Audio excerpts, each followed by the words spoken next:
Hi guys, it's Angela from Bear Knits. In today's tutorial, I'm going to be showing you the foundational stitches of crochet, the stitches that every person has to learn when they first get started, and that is the slip knot and the chain stitch. These two stitches work hand in hand to make any project that is crocheted flat, i.e. not in the round. So for projects such as hats or amigurumi that are typically crocheted in the round, you will want to head over to my video that shows you how to make the magic circle or the magic ring, which is how we start projects in the round. But in today's tutorial, we're going to focus on those flat projects, so anything made from flat panels such as blankets, scarves, and other wearables. Right, let's get started. In today's tutorial, I'm just using some double knitting yarn. This is a Snuggly Cashmere Merino from Sirdar in the colour Baby Pink, and I'm also using a 4mm Clover soft touch hook, or a size G in the US, which is just the recommended hook size for this yarn.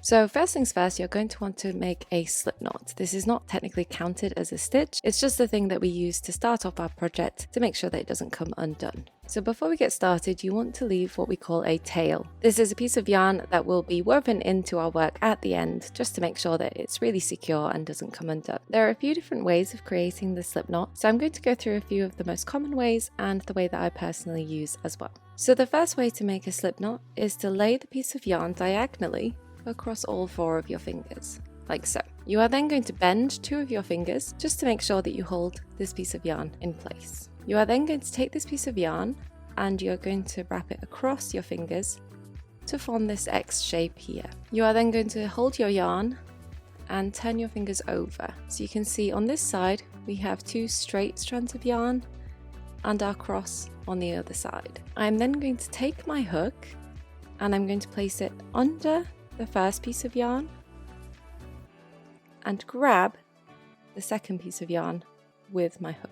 So I'll just show you that again. I'm going to put my hook under the first piece of yarn and grab the second piece of yarn with my hook. I'm then going to pull this second piece of yarn under the first piece of yarn, like so.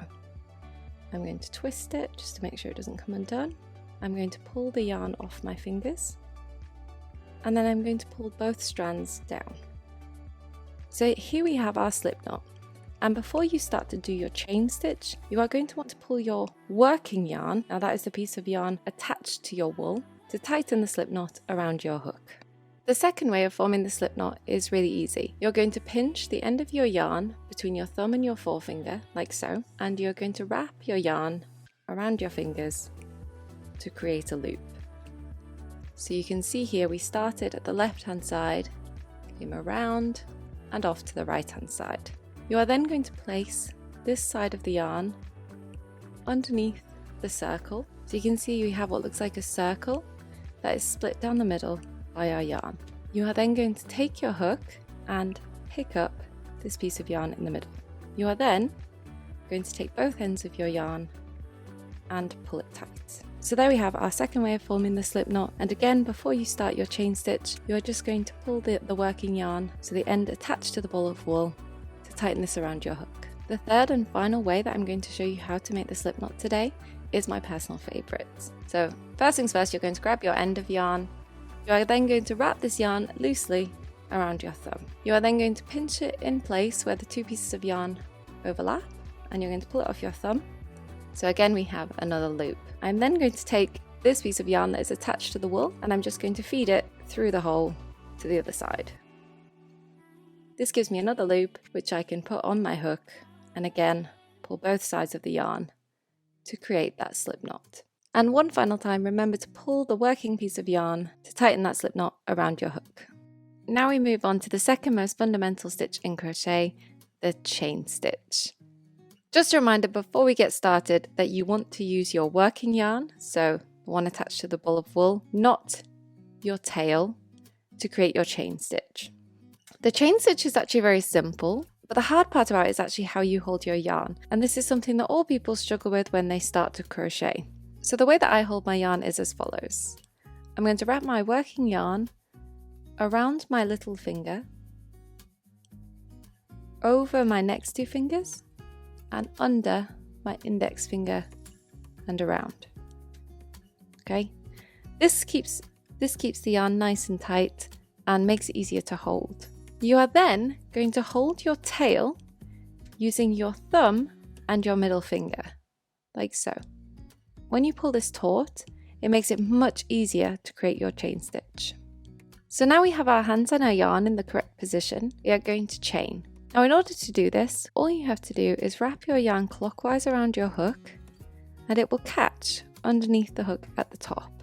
You are then going to use your right hand to pull your hook down towards the loop that is already on your hook. Now we're going to pull this piece of yarn through this loop here. Now if you notice, what I'm going to do is I'm going to twist my hook slightly. If I twist my hook so that it is level, it's going to go through the loop easier than if I try and pull it down like so. If you notice, if I try and pull my hook down, it just won't go through that loop. So I'm going to twist my hook 90 degrees and I'm going to use my hook to pull that piece of yarn through the loop. So to do that again, I'm going to use my finger here that is holding my yarn to wrap the yarn around my hook. I'm going to twist my hook slightly 90 degrees to allow me to pull this yarn through the loop. So now I've done 2 chains. I'm going to continue in this fashion, so I'm going to use my finger to wrap the yarn clockwise around my hook. I'm going to twist my hook 90 degrees and pull it through the loop. Now I can do this as many times as I need to for my pattern.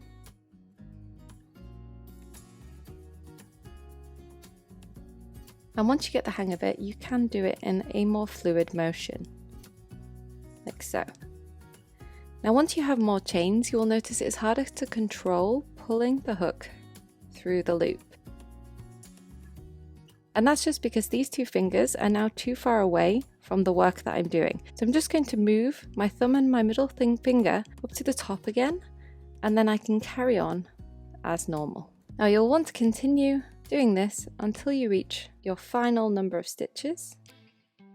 And there you have it, the chain stitch. I hope you enjoyed this tutorial. If you did, please give the video a thumbs up and subscribe to see any of my future uploads. If you have any questions, do comment down below and I'll get back to you as soon as I can. And I hope to see you in the next one.